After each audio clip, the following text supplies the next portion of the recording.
Hello indie game fans, December is usually slim pickings for games due to the holiday period and the annual Steam sale, but we have the next game from the developer of Helltaker, more pixel art beauties, an atypical roguelite, and one of the biggest releases of the year. So let's begin with Industrial Annihilation, the next game from the developers of the epic scale RTS Planetary Annihilation, which added a factory building element, although it is very early and seems like a demo with not enough content and reports of bugs, which does not justify its price, so I'll hold off for now if I were you, but I like to use these videos to bookmark games to check back on later, so here it is. A neat precision platformer is Symphonia, set in the world of music which has gone quiet, and you as a violinist have to gather a new orchestra by traversing the world. This is a pure platformer with no combat elements, but does have plenty of spikes and platforms, along with excellent feeling movement. The music theme is also beautifully done, with the levels themselves being inspired by musical instruments and just looks absolutely gorgeous.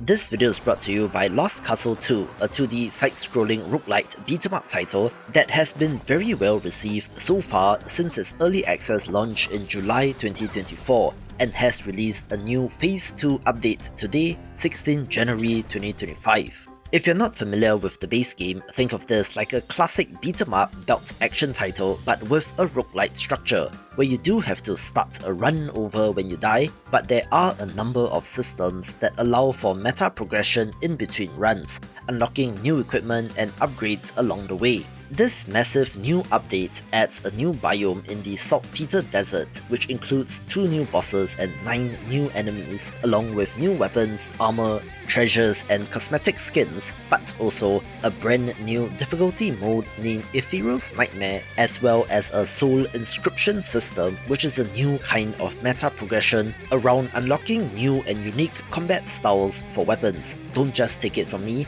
this has 5,400 Steam reviews and a mostly positive rating as of recording, and is currently in the spot for the roguelite beat 'em up, so if interested, buy it on Steam via the link in the description below.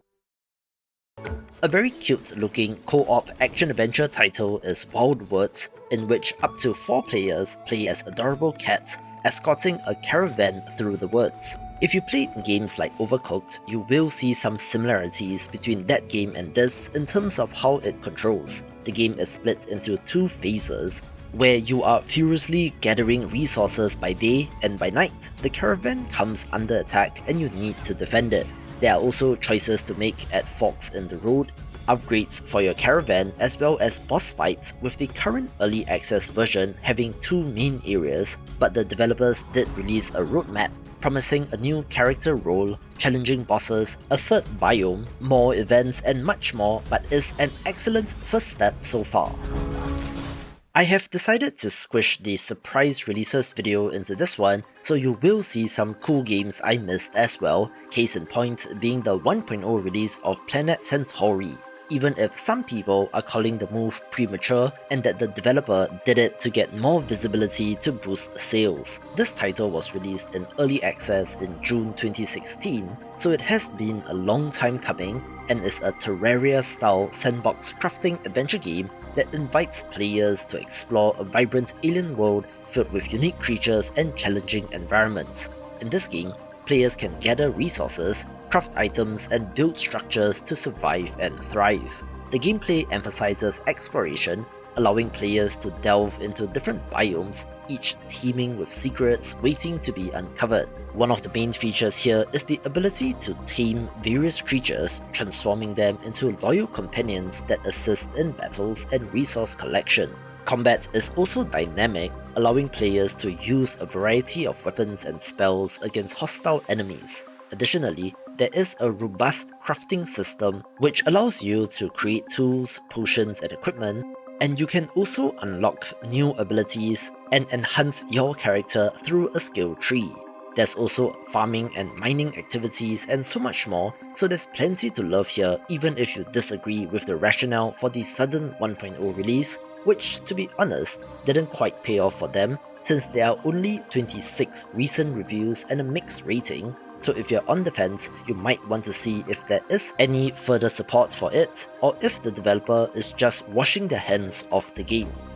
One of the all-time great series returns, but in a different format, since Creeper World IXE is the follow-up to the Creeper World RTS series, where you had to build out your base and defenses to fight against a purple goo thing known as the Creeper, having first been on Flash game portals back in the day, and even making the transition to 3D, with this entry being a side-scroller which is very different. Similarly, you will utilize various structures and units to build a robust defense against the Creeper, having to build energy generators to power defenses that can shoot at it. There is physics simulation here since the Creeper flows like water, so it is about controlling the flow of the enemy while protecting critical areas. However, longtime fans of the series have indicated their distaste for it, saying that it is the weakest entry in the series, while I think that different is not necessarily bad, and I'm happy that the developer actually tried to do something different.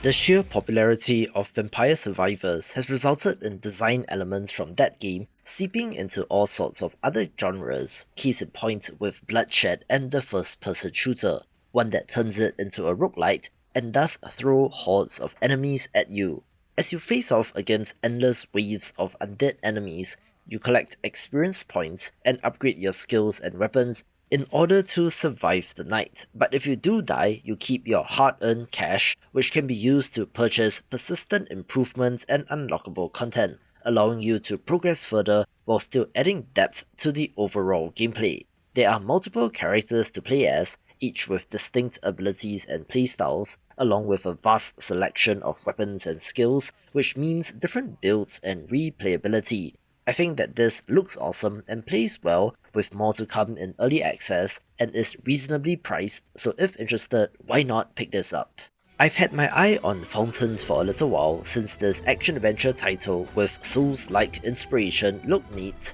using my favourite pixel art style with sleek-looking combat and an interesting look, and I'm happy to report that it does not disappoint. You play as the hooded stranger, recently imprisoned by a tyrannical regime, and must escape and uncover the mysteries of this war-torn empire. The world of Fountains is designed as one giant dungeon with a maze-like layout that twists and loops back upon itself, filled with secrets, hidden items, and upgrades to unlock new areas. There are a variety of NPCs, both friendly and hostile, and you must master tight, high-skilled combat if you want to progress, also having a Dark Souls-style online message system, so you can leave hints or straight up troll other players. Progression is simplified with no RPG-like stats, instead having heart container equivalents as well as equipment being critical, and is definitely a hidden gem.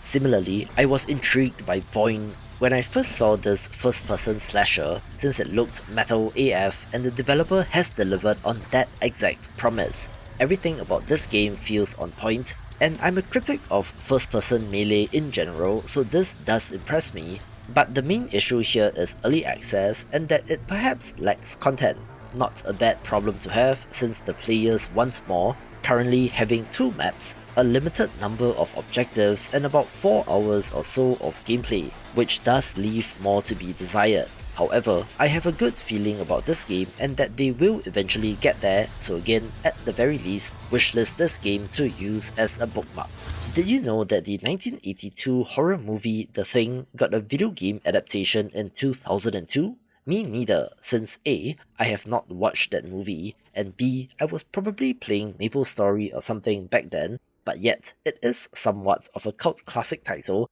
and has been given the full remastered treatment by the masters at this in Night Dive Studio. This is a third-person squad-based survival horror title set after the events of the movie, where you play as captain of a special forces rescue team sent to investigate what happened in the mysterious Outpost 31 research facility. There are all sorts of tentacled horrors in this game, but you can fight back using guns and flamethrowers, but do have to work with your AI-controlled teammates who have their own trust and fear meter, which will affect their actions and their suspicion of you. Having interestingly, 20 levels, so distinct siloed off areas, and still holds up in 2025.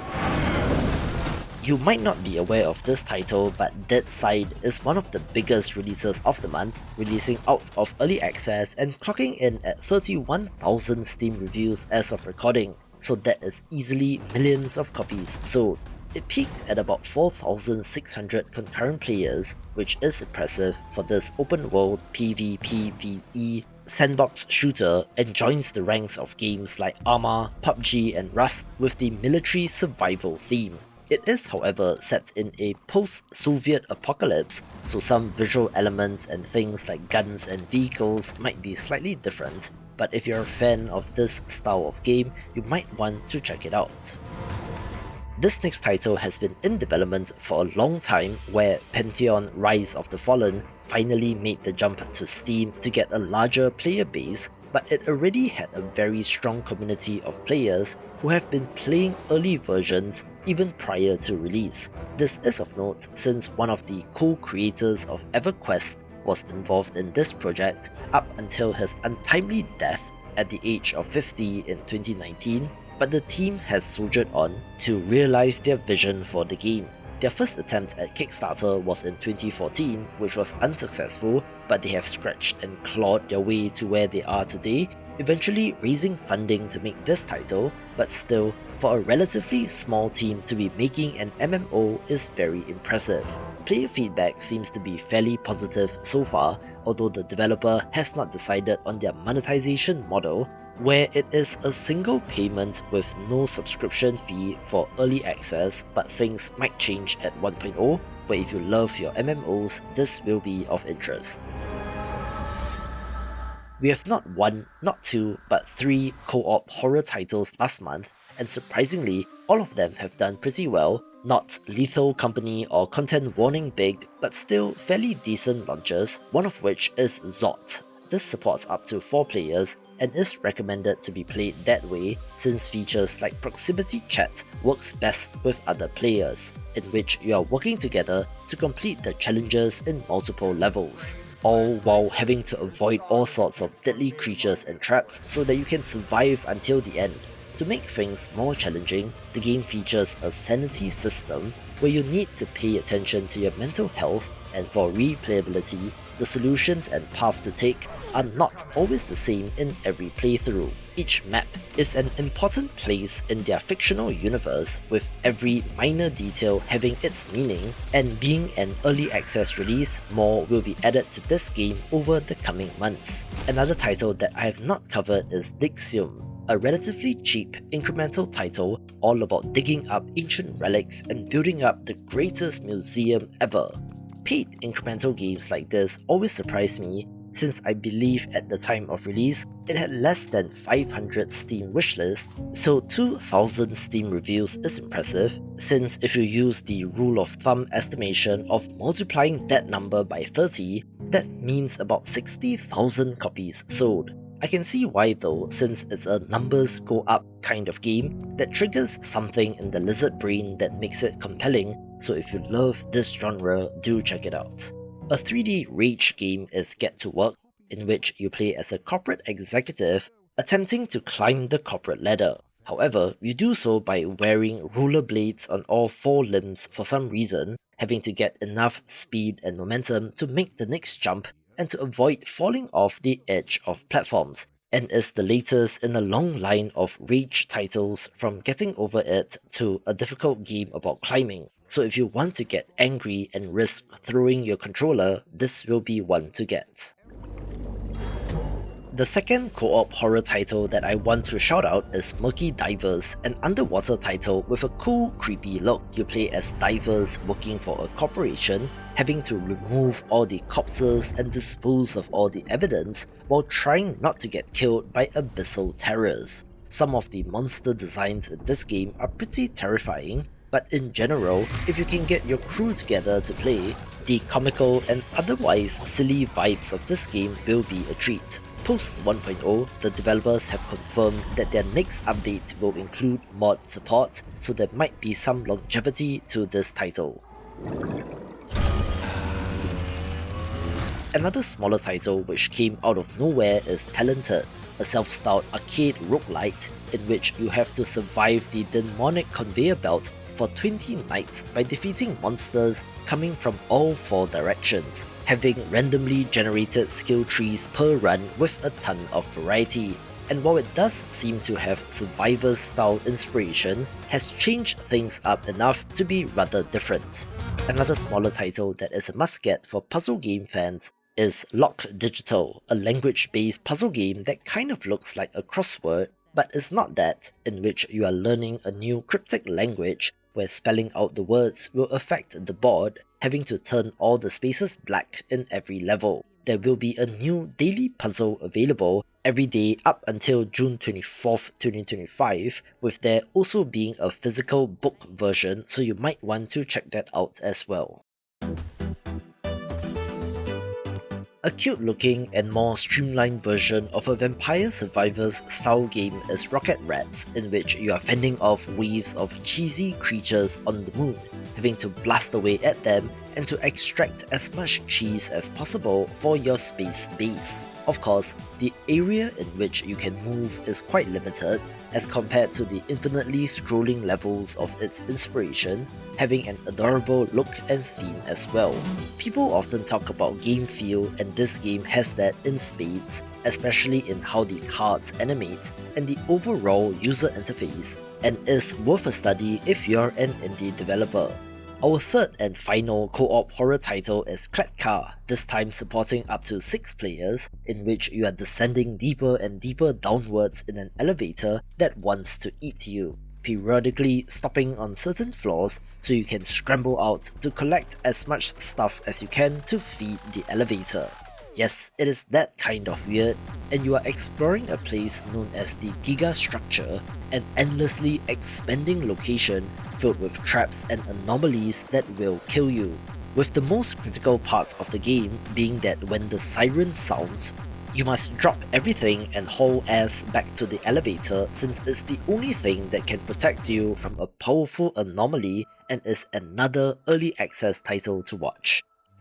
I do love it when developers have new ideas in tried and tested spaces, in which Uncle Chop's Rocket Shop is a roguelite title, yes, but it is a puzzle game instead, in which you play as a mechanic that has to repair ships as quickly and as accurately as possible to earn enough money to pay the rent. If you don't have enough money, you will get killed and the loop resets, with the gameplay portion of things involve flipping through a manual to fix things similar to Keep Talking and Nobody Explodes. There are permanent upgrades to purchase in between runs and thus have different endings as well, so kudos to the team for not making another Survivors-like, so go support them if you want to see more innovation in games. A fan favourite title is Anton Blast, essentially an indie warrior side-scroller in which the alcohol of our protagonist Anton has been stolen by the devil himself, so our hero goes on a quest to get it back while wrecking hell in the process. You are smashing your way through a level to get to the end to hit a button, which then triggers the destruction of the level, and you have to run back to the start in reverse, where games like this and Pizza Tower always have very clever level designs. This game was perhaps a victim of timing, since December is never a great month to release a game, but at the same time, natural disasters did cause the developer to lose progress, which contributed to the delay, but if you love this style of platformer, do pick it up. The one thing that gambling adjacent roguelites have gotten right is replicating the visual and audio feedback of slot machines such that your screen absolutely explodes in lights, colour and noise whenever you do something, which is why games like Billionaire can be tremendously popular, triggering that part of the lizard brain which just releases a ton of dopamine. This is a pachinko roguelite in which you are trying to get an insane amount of money by hitting the pegs, with there actually being strategy in where you place the upgrades, since you don't want to hit certain pegs too early after launching the ball. But from the visual feedback alone, you can probably tell whether or not this game is for you. I am honestly flabbergasted at the insane popularity of this next title, since MiSite has 68,000 Steam reviews as of recording, which as a point of comparison is more than Fallout 76, which is kind of insane to think about. This is a dating horror simulation title about an overly attached girlfriend having psychological horror elements, with the Steam page content warning saying that it includes murder, corpses, blood and dismemberment, so do bear that in mind. Now, I'm not sure why it is that insanely popular, so if you know, please leave a comment below, but it's of interest for sure among the games of 2024. Another 1.0 release of note is the long-in-development Caves of Qud, which released its first public beta back in 2010, followed by Steam Early Access in 2015, with the developers using the term 15 years in development to get to this point. This is a classic roguelike RPG which has a very interesting science fantasy setting, mixing dragons and robots for example, where the game appears to have accounted for every single possibility and seems insane. I would encourage you to watch the full narrated trailer on Steam, since it gives but a few examples of what is possible in this game of cloning yourself, making friends with frogs or bugs, one where you can swap bodies with a goat, robot or a door, and looks absolutely insane. Where if you're a hardcore roguelike person, you probably already own this, but if you're more casual, I would recommend this as well. I was pleasantly surprised to see the launch of Van Ripper's next game in December, the creator of Helltaker, where Awaria is also free and has almost 10,000 Steam reviews as of recording, being all about working in haunted maintenance tunnels, and instead of angels and demons, has Yuri spirits instead, where the developer has certainly found his niche. Watch this video for the best games of 2024.